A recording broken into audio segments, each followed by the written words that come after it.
Hello, everybody. Welcome to Sofia with an F. I'm recording from WTF Media Studios, the most chic, sexy, gorgeous studio to record from. We are in Soho, New York. I have the most fabulous guest of all time here with me today, Izzy Uncut, and I'm going to give you just the grand intro that you deserve because I know it needs to be grand.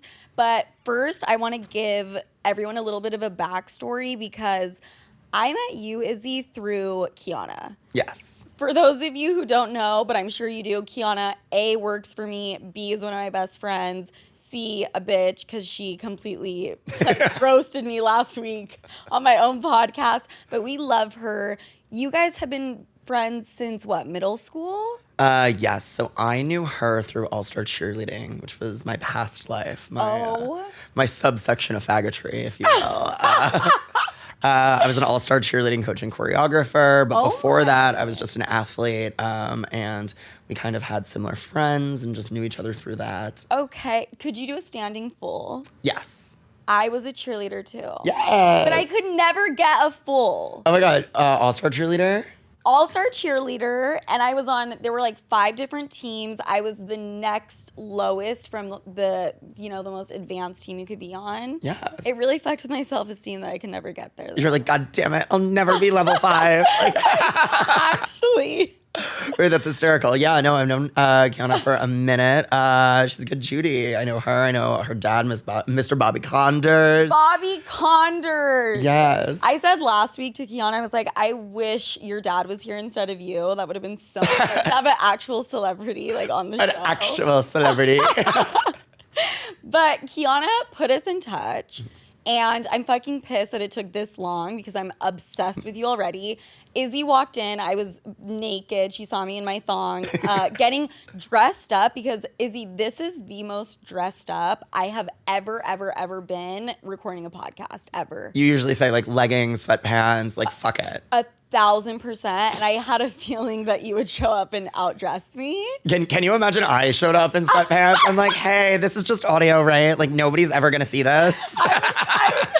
I'm a full man, like no wig whatsoever. And then I would feel like a fucking idiot wearing this randomly all of a sudden for no reason. No, you're doing drag. The tits are pressed. Right? It's happening. No, the tits aren't pressed. They're just naturally huge, Izzy. That's it. Giant, huge natural. Guys, you guys.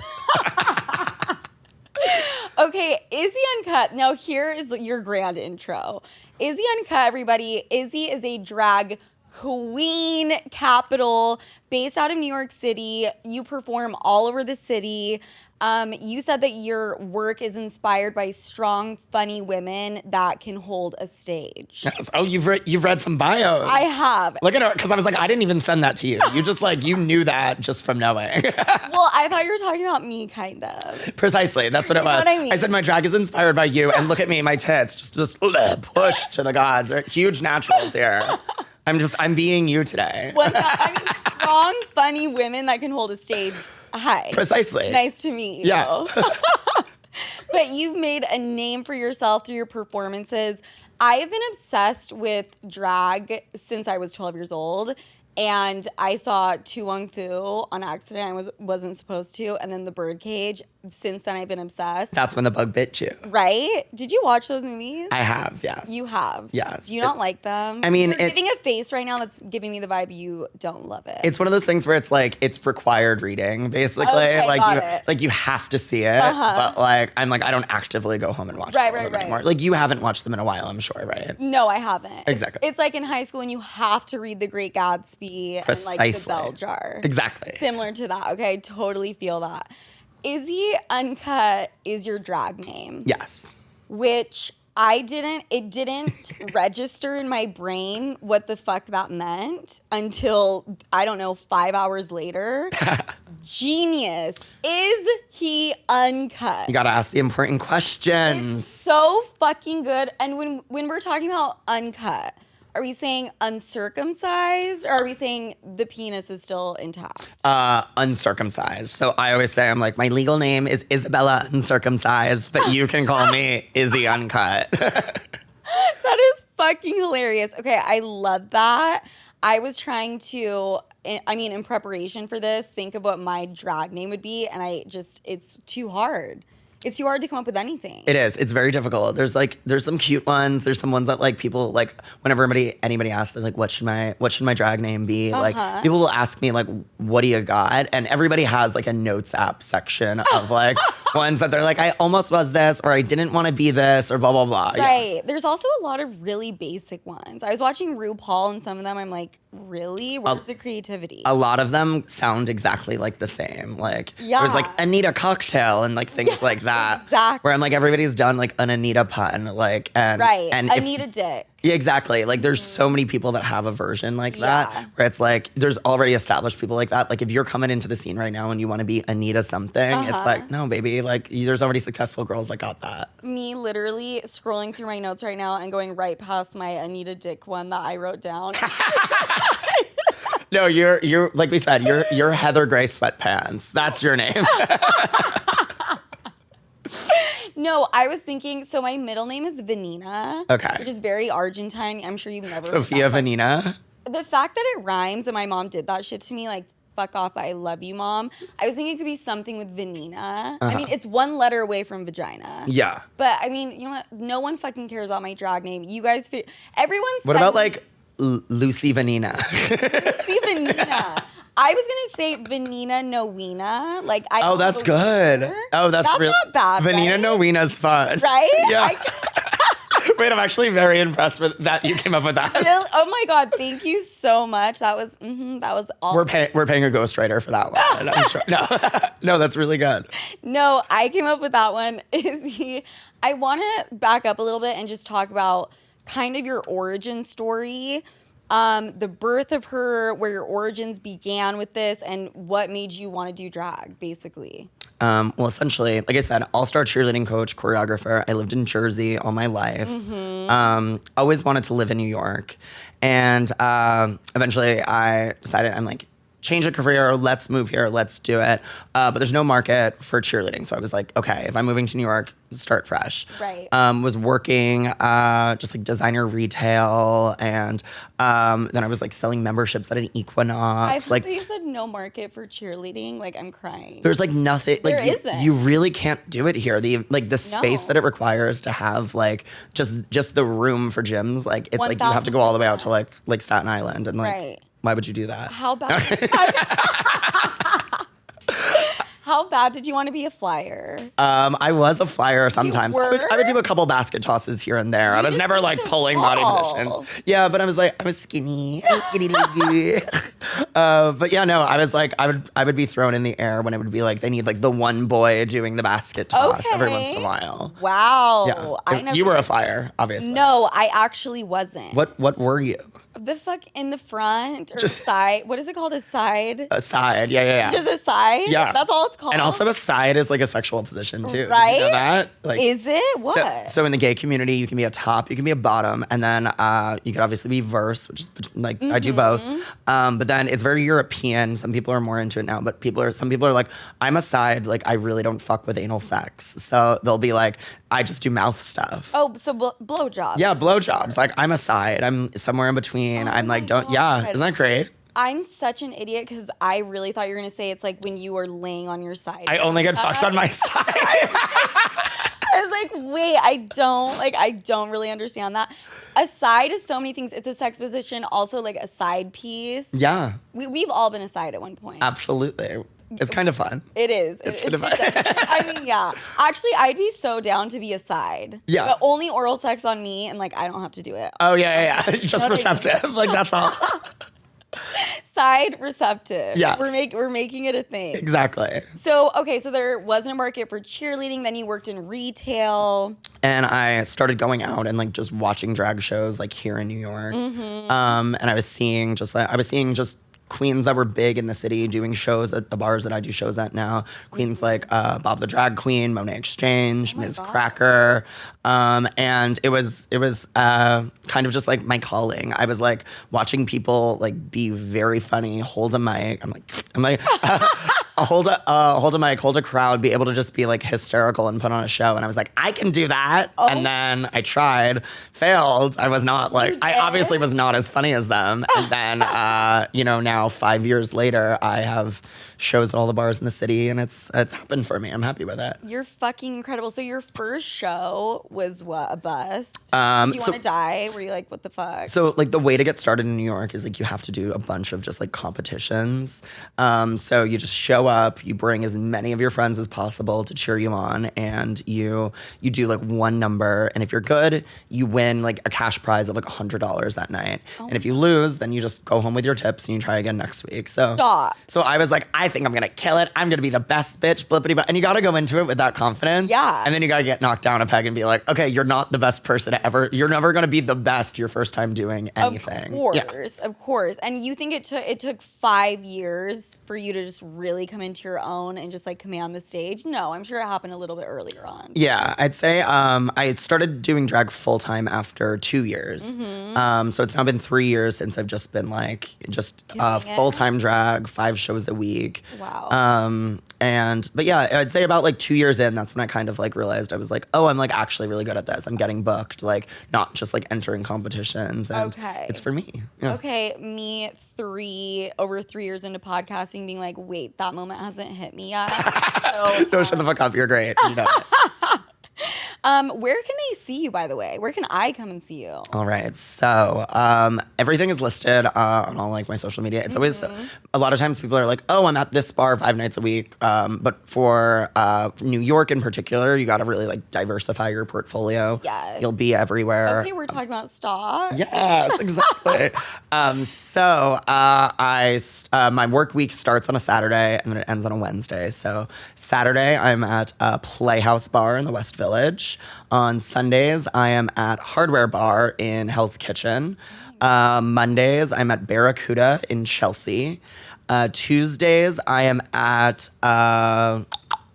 at Hush. They just had a rebrand, whole new bar, my newest show. So Hush every Tuesday, and that's in Hell's Kitchen. And then on Wednesday nights, I am at Pieces Bar in the West Village. Amazing. I mean, we're gonna plug your socials. I'm coming to see you this Saturday. Oh my God, you have to. Like that's the fun show. It'll be great. Is it? Yes. Will you get me a front row seat? Absolutely. I mean, I'll pay for it, but just like. Oh no tickets, baby. If you just show up, you walk on in. If anybody wanted to stalk me, I just told them exactly where I am. They know where I am every single night.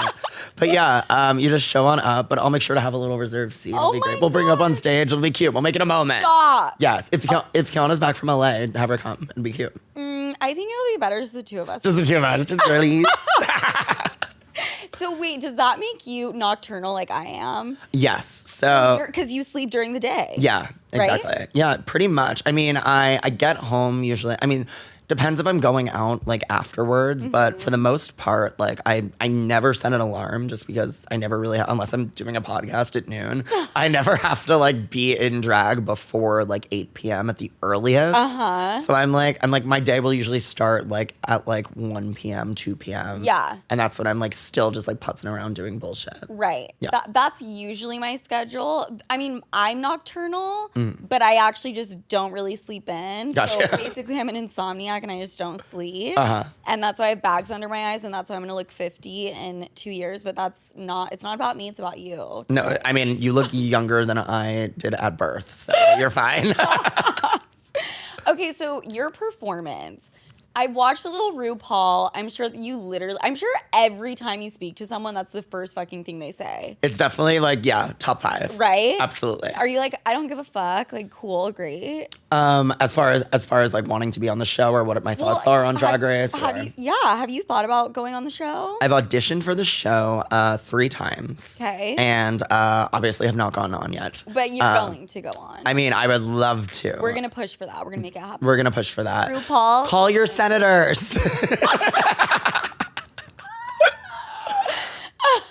But yeah, no, I would love to be on the show. I love the show. A lot of my friends have been on the show. And it's fun to like watch the kind of like the behind the scene, not the behind the scenes of like being there, but the getting ready process. Oh, it's so intense to like have to do. We are going to get into that. I have 78 questions about the getting ready process, but as far as your performance goes, there's a lot of lip syncing. Is it sinking or singing? Syncing. It's sync. Because you want to sync your lips up with the music. But lip singing also makes sense if you think It would. It's kind of like how people always they always mess up like the spelling of tie-dye, but it's like you're tying it T-I-E and then you're dyeing it D-Y-E. But people always like, oh my God. Yeah.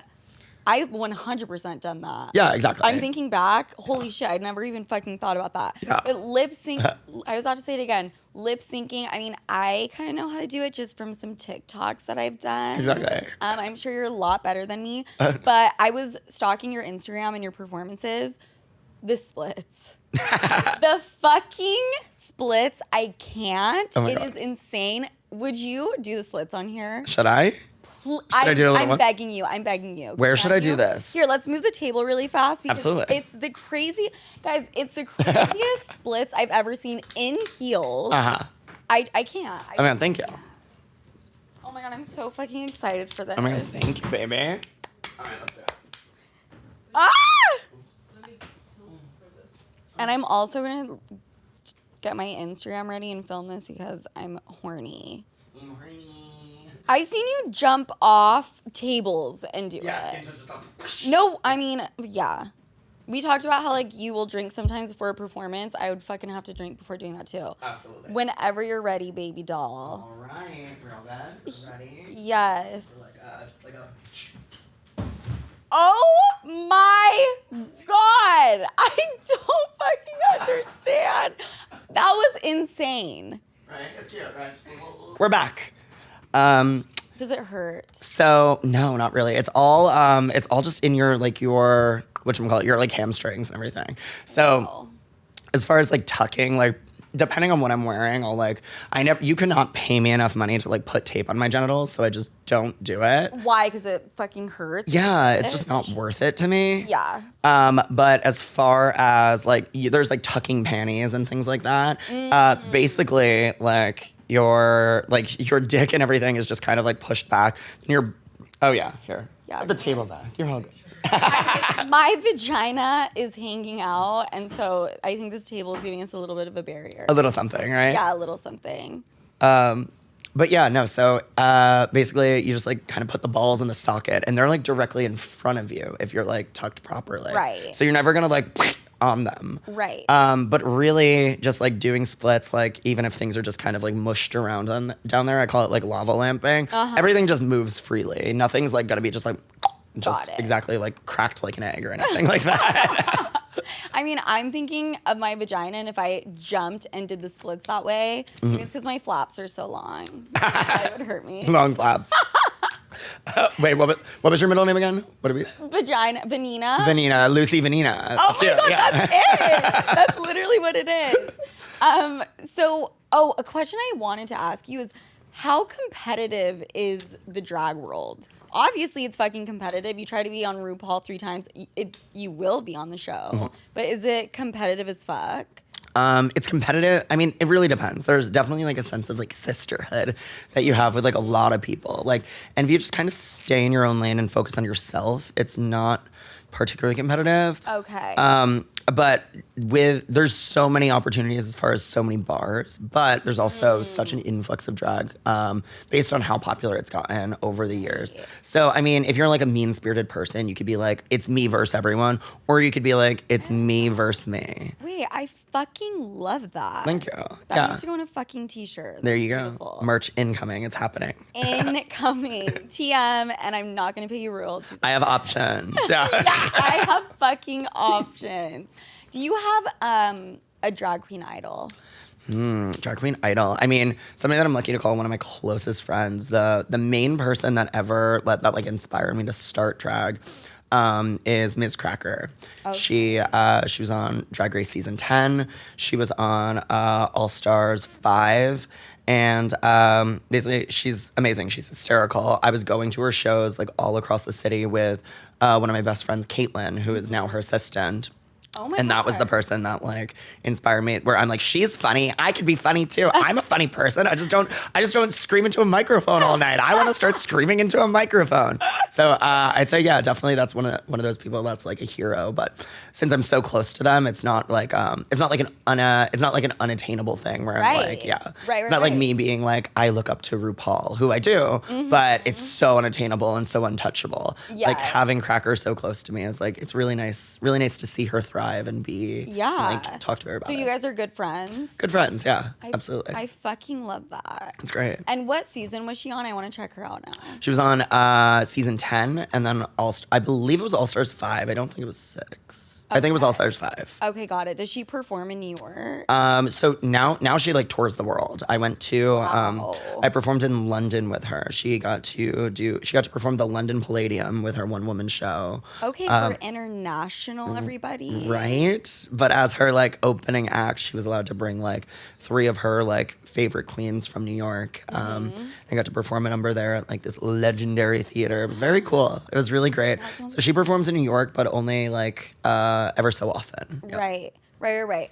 How common is drag kings? I feel like that would be the most boring thing to do as a woman, to dress up as a man. So that's the thing, that's the argument that a lot of people have. People say that like drag kings aren't exciting, but They can be. They can be very exciting, I think. Okay. People just think because like drag queens, it's the big hair, it's the fabulous costumes, it's that you think it's like Vegas showgirl type situation, which it can be. But then there's also people that do like alternative drag, where it is a little more like demure. There are people that do there's people that will do like they'll be like kind of just like rock star girls that are like looking like Avril Lavigne, and that's their style of drag. So it's not always the glitz and the glamour, and it's the exact, and all of it's valid. It's the exact same thing when it comes to drag kings.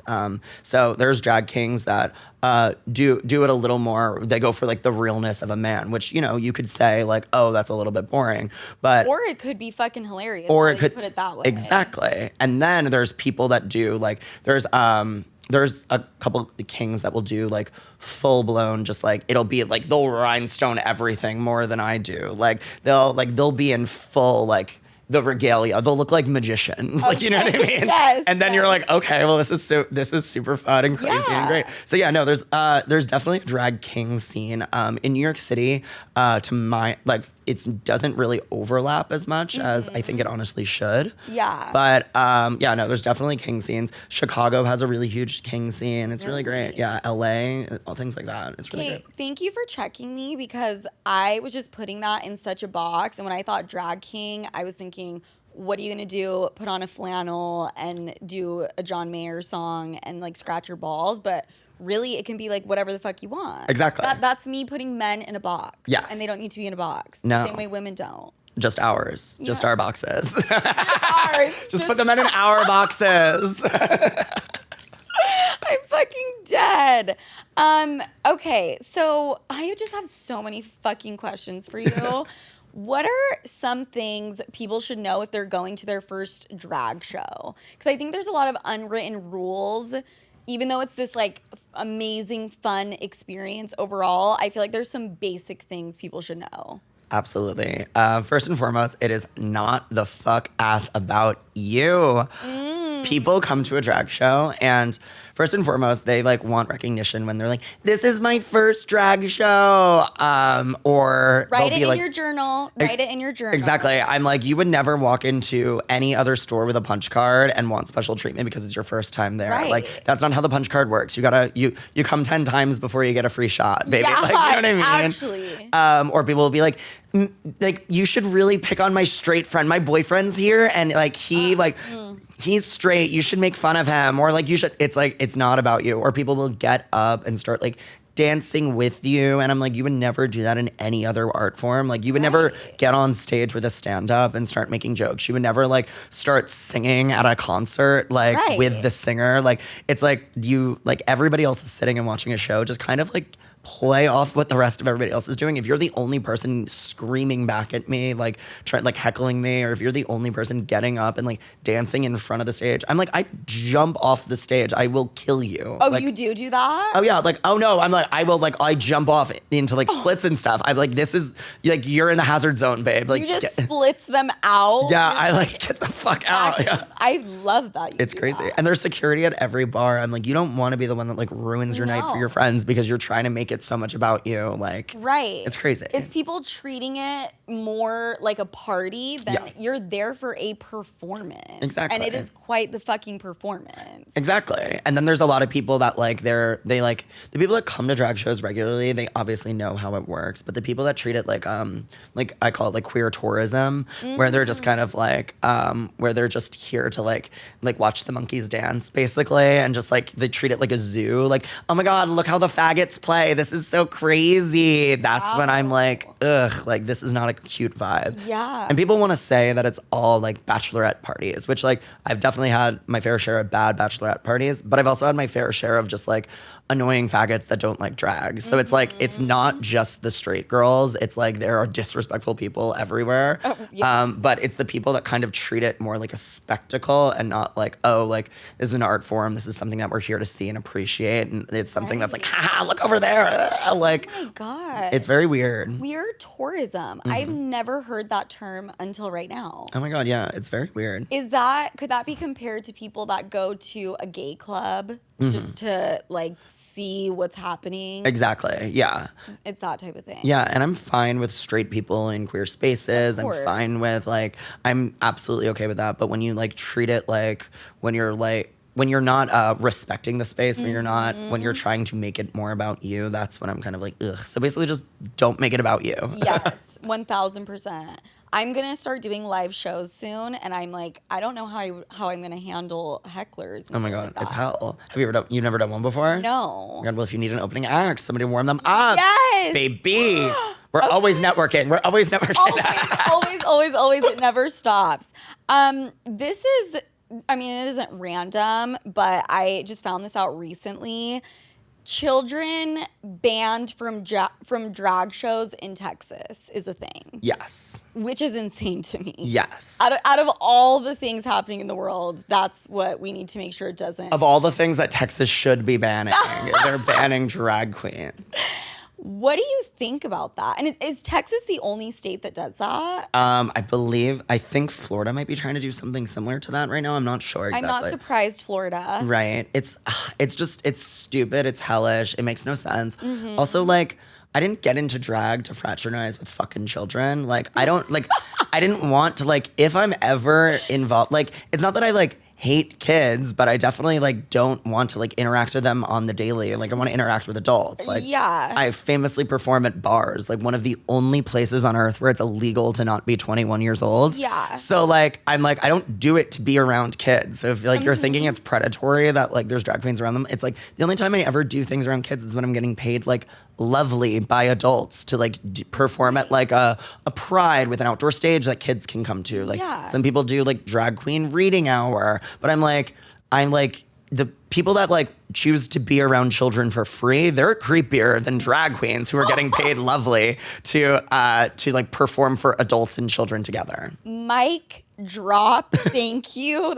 I couldn't have said it better myself. Like, you're not putting your performance together thinking, how will this 9-year-old take this in and love this and want to come back? Exactly. What? No, I'm not doing it for kids. If kids like it and parents are like, want to expose them to like queer culture and show them that show them drag is great, then yeah, absolutely. I do think like showing kids this and showing kids like what drag is. Like if I knew what drag was growing up, like that would have been great. That would have been amazing. I didn't find out until like well into high school.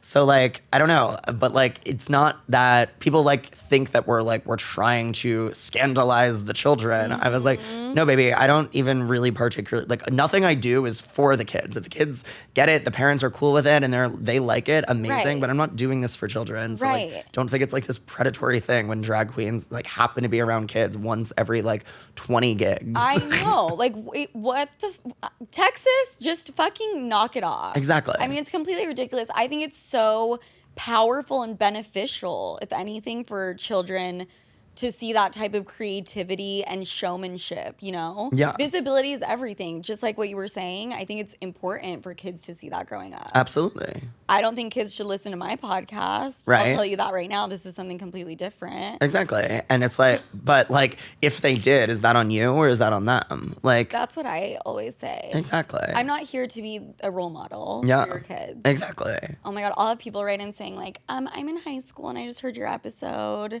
High school isn't even a kid, but Yeah. I mean, I've said some really disgusting shit. Yeah, you're like, I don't know that like I should have been hearing me at high Yeah. school, or like you're like, all right, like that's fine, but like I didn't do this for you, like as a high schooler. Right. I'll say shit that's absolutely not okay, crazy, insane that a high school kid should not hear. But then I'll just always follow it up with, take everything I say with a grain of salt and don't listen to me and I'm fucking lying. Exactly. That's basically all I do. You're like, this is like, at the end of the day, it's like, yes, you are saying real opinions, you're telling real stories and doing things, but you're like, this also should be entertaining. Like, I am not your role model right now. Yes. Like, Yeah. It's I kind get of that. hard. It's hard though, because at the same time, I do have a platform. You have a platform. You have a certain responsibility, but yeah, it's hard. You gotta be careful. But like when it comes to all that shit happening in Texas, completely different situation. It's stupid. It's different. ridiculous. Fuck Texas and fuck Florida. Even though I feel like there's a lot of drag in Florida. They have a lot of drag in Florida, and there's a lot of drag in Texas too. Is there? Yeah, there's a huge Texas scene. So the girls in the South, like regional drag is so different. Like Tell me. Like yeah, so like in the Northeast, like particularly in New York, like I'll wear this a full show because like we don't have cars. I'm not bringing like feathered headdresses and gowns like into an Uber. Like the girls will like hold a show for an hour and a half, 2 hours straight, and like we'll be wearing a bodysuit, doing our numbers. Maybe it'd be me and one other person. In Texas, they have these like these full casted shows with these giant dressing rooms backstage, and everybody, if there's one person that's the MC, and everybody comes out, does their one number, they change into another elaborate costume, do another number. It's done completely different because they have these vehicles that they can store all their drag in and bring everything and put everything and get ready in the back. Like in New York, like we'll be getting ready, and like a dressing room in New York is, I kid you not, it is 1/8. I mean, people can't It's say a bathroom actually. stall. Yeah, it's literally okay. Just based on what is like visible on this screen right now, a fourth of the size. Like, Wow. like you and me would be like. This would be like from you to me. This is the end of a dressing room here. That's fucking insane. Yeah, so the Texas drag queens, they're great. And you just have to take a little suitcase. Exactly. With you. I come with my big ass it's the girls that are prepared. They bring the suitcase. I bring like a big ass like Telfar tote bag, and I'm just like digging in it, finding nails in the car. Like it's a mess. I thought you were gonna say a garbage bag. Oh my God, can you imagine? No, that's my ride home. Is the trash bag. Yeah. Okay, I have to ask this because I'm sure you deal with fucking haters all the time. The people in Texas, as an example, just people that are uncomfortable with the LGBTQ community, specifically a lot of times with men who dress in drag.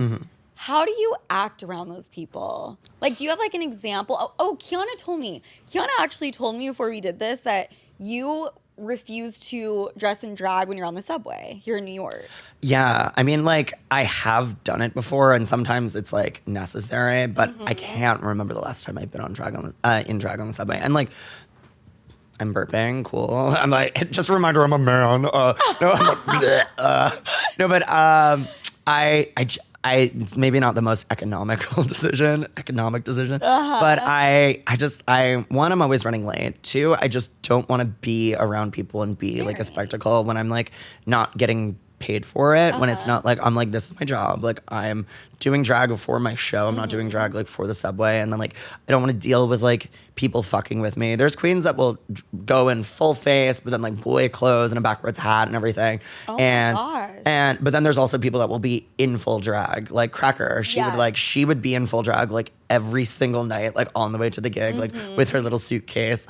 And she like loved it. And I'm like, for me, I'm just kind of like, I want to like put it all on, be uncomfortable in the Uber for 20 minutes and then get to the gig and start my job. Yeah. It's a personality thing. Exactly. Do you want people staring at you or do you not? Yeah, exactly. And I'm like, the attention's great, but then also it's like, I know I'm getting almost always positive attention at my shows. On the subway, you're dealing with a whole new cast of characters that is not always positive. Right. Have you had, like, what's the most uncomfortable experience? I mean, you don't have to tell me the most uncomfortable, but, like, just any experience that was just horrible. Like, you're like, what the fuck? There's been people that have like thrown drinks, not at me, but like they've tried to make the show about them, and then I've obviously have been like, what are you, like, I stop my mix midway through. And I'm what like, do you do? I'm like, what are you doing? Why do you think that, like, I'll basically be like, what are you doing? Why do you think that, like, this is about you? Why do you think that you're more important than everybody else here? Like, this is my show. And then I'm like, okay, like, let's ask the audience. And I'll usually like kind of be a little rude. And I'll be like, I'm like, who here wants me to continue performing? And they're like, woo. And I'm like, okay, now what's your name, sir? Oh, like John. Who wants John to perform instead? And then it's like radio silence. And then I was like, do we think John should leave? And everyone's like, ah. That actually sounds kind of fun. It is. But then like once this one guy like picked up a glass and like threw it on the ground and like shards of glass. I mean, nobody got hurt or anything. Right. But I was like, can we get like a cleanup? Like this guy's fucking unhinged. And then the fuck? Security took him out. Thank God. Yeah. He threw a fucking glass. Insane. I hate people. I really hate them. I'm like, even still, you're still trying to be like, I need attention. Like, you know what I mean? Right? You couldn't just be like shamed and leave. You had to like, go out with literally a bang. It was so ridiculous. A literal bang. Yeah. Well, whoever that guy is, fuck you. We fucking hate you. Exactly. And he's listening. He's listening. Oh, he 1,000% he's listening. This is Sofia with an F? His favorite podcast. 1,000. And then he saw I was here. He loves us. He is tuned the fuck in. Okay, this is so interesting to me because I want to talk about how being an ally to the LGBTQ, is it LGBTQAI plus? LGBTQIA plus. IA plus. Yes. Okay. I should have came a little bit more prepared and a little bit more knowledgeable. If you were to do LGBTQ plus, like that'd be fine. I could get away. Because you could keep going forever. There's so many letters. Like the plus means that there's even more after that. So if you just did LGBTQ plus, you're all good. Yeah. Right. So there's so many allies to the LGBTQ plus community. But it's almost become kind of virtue signaling or performative. And I want to ask you, how can you be an ally without overstepping? Okay, that's actually that's a really great question. That's a tough question. No, it's a tough question, but it's a really great question. Once again, just not making it about you. That applies online, not just in person. There's a nice way that I've like heard somebody articulate it before, where it's think about it as Twitter. Like, are you quote tweeting or are you retweeting? If every single thing that you are saying is based about your own perspective. This goes for every movement, for every group of marginalized people. Yeah. Like during summer of 2020, after George Floyd, I was making it a point to not be like not preface everything with like, as a cis white gay man, I shouldn't be saying anything. But I'm like, no, I just will like uplift voices that actually need to be heard, people that are much more knowledgeable on the topic, people that have things to say that aren't from my perspective, because ultimately my perspective doesn't exactly matter in that situation. Yeah. So a lot of times when people are trying to be allies, they're making it about themselves, and they kind of want like a pat on the back, and they want their they want their ally cookies. And it's like, we're not doing that. Ally cookies. Yes. I believe that's a Z-Way term, honestly. I think so. A Z-Way term? Yeah. Did you know Z-Way? No. Phenomenal. She's very good. Oh my God, I love that. Yeah. She talks about ally cookies. Yeah, I believe it's ally cookies. That's fucking incredible. I have been guilty of this one. Using drag terms in my daily vernacular. I don't do this anymore, but I used to say hunty 700 times a day. And there's people that will say hunty or slay or things like that. What do you think about that? Is that annoying to you? Do you think it's fine? It really depends. To me, I find it fine, particularly if you have, if you surround yourself with like queer people. Yes. And you are like an ally like that, and you are actually like, I don't particularly find it an issue. But there are people that even find an issue when like, you know, fucking white gays like myself with wigs on use it, because it all comes from like the ballroom scene, which is predominantly like black men and black trans women. So like a lot of the things that we say are trickling down from culture that I'm not even a part of. So for me, I'm like, if you don't mean it with malice, if you are just trying to have fun and like use common lingo, common jargon, I don't think it's a huge issue. There are people that do, and I'm like, who's to say that like my opinion's right and theirs wrong? You know what I mean? Right. But I'm like, if I heard you saying hunty, I wouldn't be mad. You wouldn't be pissed at Yeah, me. I wouldn't be pissed at you. And also, you're like, I mean, even in the most simplistic terms, like I don't know like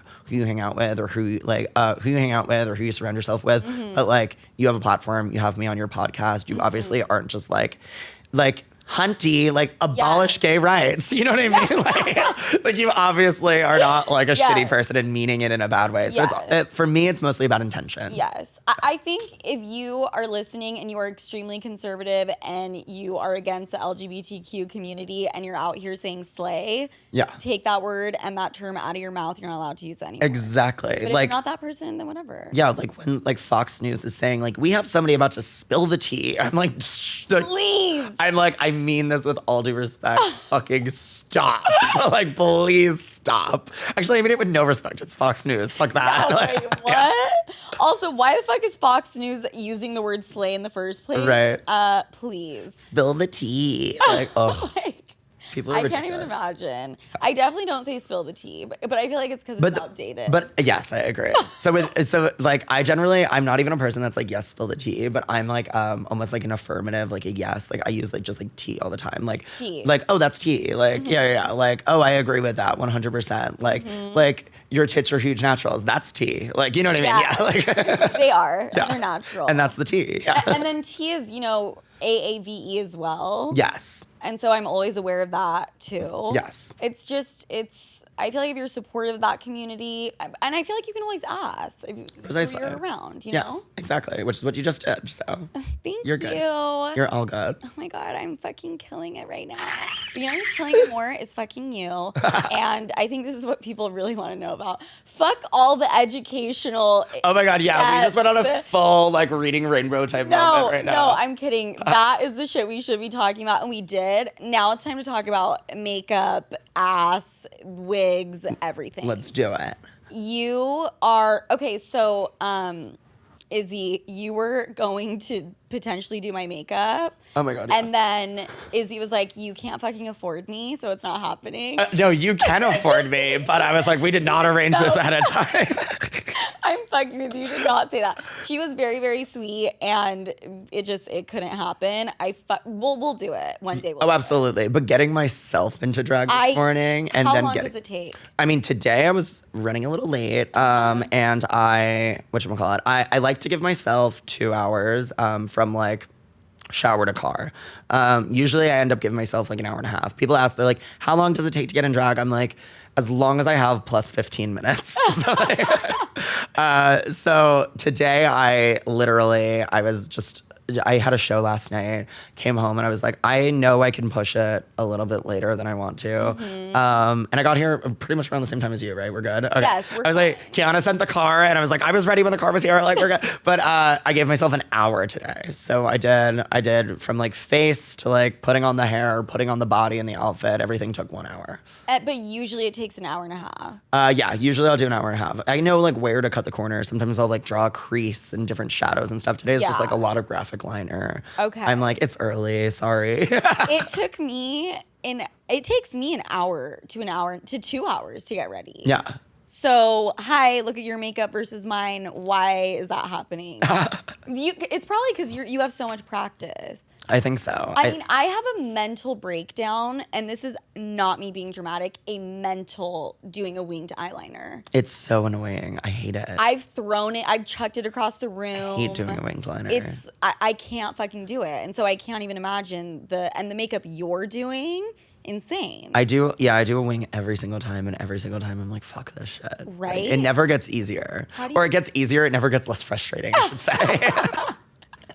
oh my God, and then you have to do it symmetrical, and then you're like, my eyes are fucking lopsided. Exactly. And then my wings are like, you know, so they're like, it's like trying to, like, if one's going in this direction and the other's going this direction, then you're like, God damn it. We have to start over. Yeah. I think you probably have some incredible makeup tips, though. Yes, you have to. I do. How do you keep your makeup on forever? Is it Urban Decay? All-nighter spray is great. Okay. But I use this setting spray. It's sold at a store called Alcone here in the city. You can get it online as well. It's called Blue Marble, and they use it for like stage and screen a lot. So like I'm like sweating when I'm like performing. I'm basically every like show I do is like hit training essentially. Yeah. So like the Urban Decay is not going to cut it. Exactly. Yeah. So Blue Marble is the brand or the name of it, and it's great. Also, Patrick Star One Size, they make a lot of great products. Okay. I would suggest that. So for anyone listening, even if you're not doing drag per se, but you are gonna have crazy wild sex for 12 hours. Precisely. This is what you should be getting. What is it called? Blue Marble. Blue Marble. Yes. Okay, I fucking love that. Speaking of hating putting makeup on, there is no way in hell that you actually enjoy putting makeup on, correct? I did not get in drag because I liked makeup, like at all in the slightest. Thank you. Yeah, I was like, because, you know, it was like cheerleading, and you know all-star cheerleading, like it's performance-based. It's all like subjective scoring. It's like the theatrics, the this, the that. It's like, it's not, it's more about like putting on a show, and that's what like really drew me to drag. And I also wanted to like host a show and be funny and talk, and like, then I was like, the makeup can come last. And like, I was like, okay, so I like did a little bit of makeup before. I think I practiced a face like once before my first time in drag. And I was like, I hate it. Who cares? And then my first time in drag, I'm like, I still hate it. Here we go. Yeah. I mean, I guess really women, in a sense, and there's no disrespect at all, have to be in drag all day. Every day, right? Yeah, like you're supposed to put makeup on. You're putting on this makeup, and you're like, this isn't like how I usually feel. I don't like, this is not like who I am in my like truest form when I have nothing on. Yes. And it's just as annoying. So yeah. Yeah. I mean, obviously it's nowhere near as how gorgeous your makeup is, but what about, okay, I heard that Elmer's glue on the eyebrows. Yes. What is that about? So, if you have eyebrows, which I don't, underneath all this, I'm like an eyebrowless little like alien. Yeah. I love that. At first I was like, I don't know if I'm gonna like it, and now I'm like, it makes me look so interesting. So your eyebrows are drawn on? Yeah. So they look amazing. Thank you. I didn't even notice. Oh my God, yeah. Okay, killing it. Oh my God, yeah. So I have no eyebrows now. I'm like full-time queens a lot of times. They'll shave them off just because it takes so much time. But you take, I used to use the purple Elmer's glue stick because I believe that was the one that like wasn't water soluble. Or maybe it was the vice versa. I can't remember. But you would like go up with all the hairs, and then you would take like a spoolie, and then you would flatten it out with like the back end of a spoolie or a comb or something. I thought you were about to say a hair straightener. Oh my God, no. Can you imagine? You burn it. No. And then you put powder on top and everything, and then you put all your foundation on. Basically, it just creates like a fresh start, a new layer. Okay. And now I'm like, I have nothing now there. You don't so have to do that. Exactly. And you'll always see a little bit of texture when you do that, and then those are the first things to come off when you start sweating. So like not having brows, the makeup goes on so much smoother. I just prefer, like, if you can shave your brows and you don't care and you're doing drag and like fucking shave them. Just do it. It's easy. It's fun. I would do that 1000%. Every time I like put on shaving cream, I look like Santa Claus because it's like all white, like it's all up on where the eyebrows are, and then it goes back down in the beard area. Like I have just a full like face of shaving cream. I'm just like, it's fucking hilarious. It's you have a lot of makeup on right now. Yes. Can we all agree? Absolutely. A pound of makeup. Yeah. We were talking about this earlier. Izzy was going to bring champagne, and she accidentally forgot, which is really funny because I was drinking rosé and I also forgot. So we're doing this sober, which is fucking shocking. But we discussed how we will drink before you perform. Sometimes I will when I'm podcasting. I didn't want to do that at 12, but I would be lying if I said I've never, had a few glasses at 10 a.m. recording. Precisely. I've done it. Yeah. But you drink a little bit, you are so fucking exhausted. you can't lie to me right now. Do you take your makeup off every night before you go to sleep? I've gotten really good at actually doing it. And the reason is because I am so uncomfortable in drag that I almost never leave the gig in drag. Oh. So there's a lot of people, like, I'm gonna get out of drag here if you don't mind. Like, I'm gonna leave the face because I have a show later, but I'm gonna take all of this off and be like full boy except for the makeup. It's so uncomfortable. Like, right now, like, I'm not even wearing, usually I wear like a little cincher and I'll have like a bra with like fake tits in it. But I'm wearing like pads of like foam pads for my ass right now. And why though? And to make it bigger, to make it like, to give like an hourglass shape. I was gonna ask you, once again, I was talking your Instagram, I was gonna say, how did you get your ass to look like that? It's like my tits. It's not real. It's just, yeah, exactly. It's not real. It's a facade. Yeah, it's all magic. It's magician. It's magician bullshit. But you wear these pads that are like kind of the shape of like Africa. And then I have these like circular butt pads. And they're that shape because they go down the thigh right here and they go around towards the ass. And then I put like more ass on as well. And then you wear 6 pairs of tights like over top to like compress them all. 6 pairs. A lot of people can do like 4. For me, what I found is like I do my 6. I do like 4 of a base layer. I do a little fishnet, like kind of like, I don't know if you ever looked at like a picture of like Beyonce. She's always wearing like a fishnet stocking. Yes. And then I do another layer over top so the fishnet is to add like shadow. Are you sweating your balls off right now? Oh yeah, I'm like constantly sweating. Okay. Yeah, I'm wearing like a hat of hair right now. It's like no heat. Oh my God, yes. Yeah, it's so hot. So like the way like that how the Kardashians feel. Exactly. Yeah, like I got here and was like, I kind of have to pee, and I was like, I can definitely hold it as long as this is gonna take. It's gonna be more annoying to take it off. So yeah, and like all the costumes are like itchy. There's like sequins and stuff. Yeah. Like it's just like, so to get out of drag like at the gig is my favorite, and then just like come on up and like have just like my bag of woman and just like be a full boy with like my no eyebrows, my like mullet, and just, like look like a completely different person. I also like getting out of drag and like walking like through the bar and not having to like deal with people that I don't want to deal with. Sometimes I'll see people that know me and it's fine and it's lovely, but other times I'm like, if I want to just like beeline to the car. Can I get a picture? Yeah, I'm like, wait, no, I'm done. I'm tired. I'm hot. Like my makeup doesn't look as good as it did 2 hours ago. Right. So it's nice to just like be a boy and sit at the bar sometimes and just chill, or like beeline it to the car and just like hold Izzy in the bag. Hold Izzy in the bag. Exactly. Which, by the way, before everyone comes for me and bitches me out because I've been referring to you as she. We spoke about it before. Yes. And your pronouns. He or she works with you. Yes. When I'm in drag, go with she, her. When I'm out of drag, because gay people are gay people, like we're always like this mic is she. Like it's like oh, is she working? She's working. Okay, we're good. Can you move the table? Can you move her? Thank you. Like I'm like, everybody knows me, like every single person in my life, like in like a significant sense, really has met me within like the past like several years, or they know me through drag. So even my closest friends, when I'm out of drag, they call me Izzy. So yeah, he, him, she, her, out of drag, I don't care. In drag, do she, her. But yeah, no, I definitely identify as like a cis man that does drag. So as far as the pronouns are concerned, it's not too messy though. It's not, it's not too confusing or nothing too particular in my book, I should say.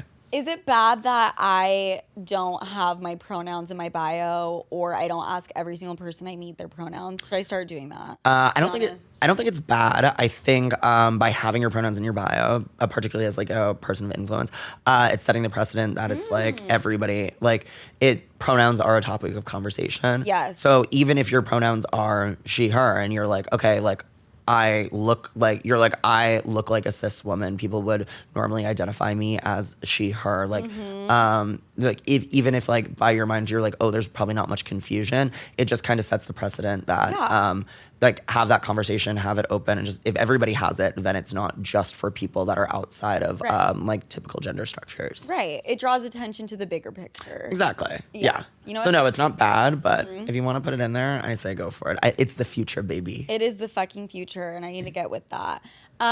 We are running out of time, but we're gonna do a Salute University. Okay.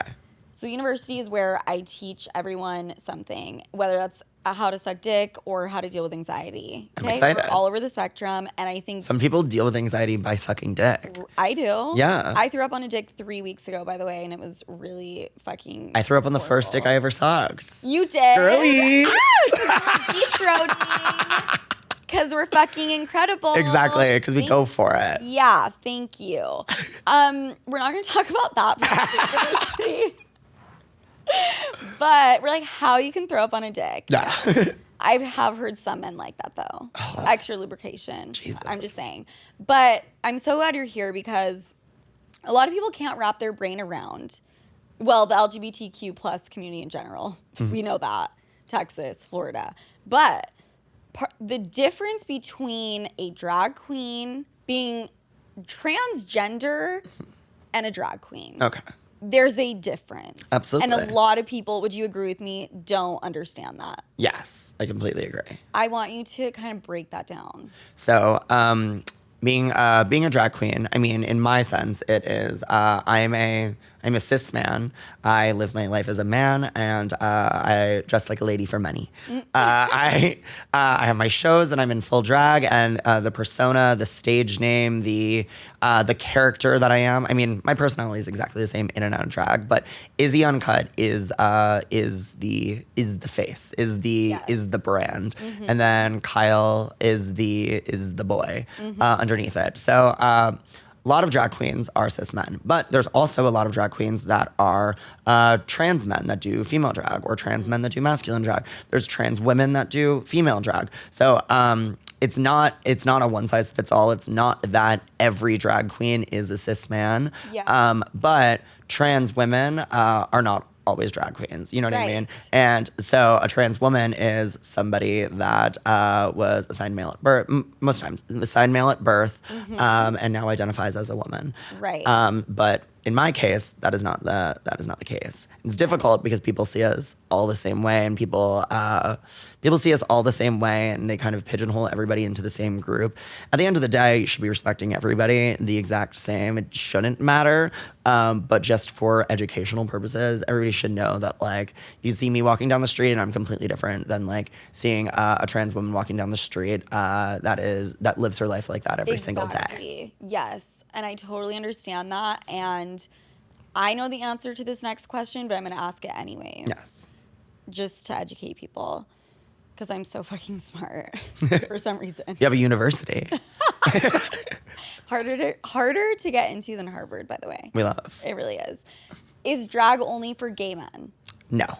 Thank you. Hard no on that. Thank you. Yeah. A lot of people assume that it is. Yeah, no, it is not only for gay men. Like I was saying, there are like you said, there's cis women that do drag. One of my good friends that I started with, Miss Vicky DeVille, she is a cis woman. She does phenomenal drag. She does makeup better than me. She looks stunning all the time. She does a lot of Christina impersonation, and people are oftentimes shocked when they hear that there are women that were assigned female at birth, like doing the art of drag, and they're like, what's the point? What's the transformation? And I was like, if you look at her on the street, like in her everyday, and you look at her doing drag, it's like there's more of a transformation than a lot of like men that go to women. Okay, so I could do drag if I wanted to. Not saying that I would be good at it, but I can if I want. Anyone. Absolutely. Yes. Anyone. Absolutely. Like if I were to put you in drag and like I did the brows, I did the whole thing. I put you in like an elaborate costume and you were performing drag, because everybody thinks that like drag is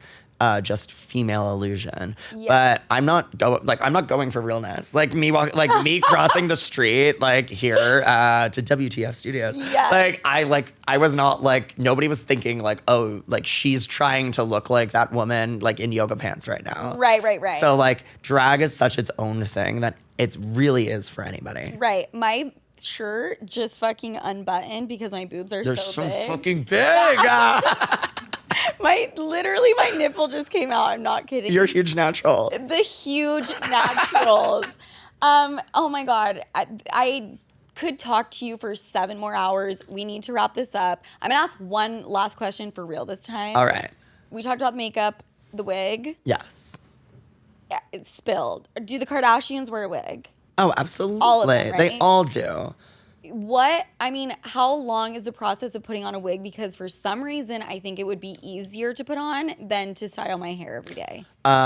It kind of would be. It'd be more annoying, but yeah, basically, you take all your hair. If you have long hair like you have to basically pin it up in like almost like a circular pattern to spread it all out. Because if you were just put it in a ponytail and put it at the back, you would have like a giant just like bump in the back of your head. Yeah. So you basically have to kind of like move it around in a way where all your hair is dispersed across your entire head. You put the wig cap on, and then you just pop the wig on. The Kardashians have amazing wigs. How much do you think their wigs cost? I have a friend that makes a few of their wigs, and they're in the they're usually around like $2,000 to like $7,000 range.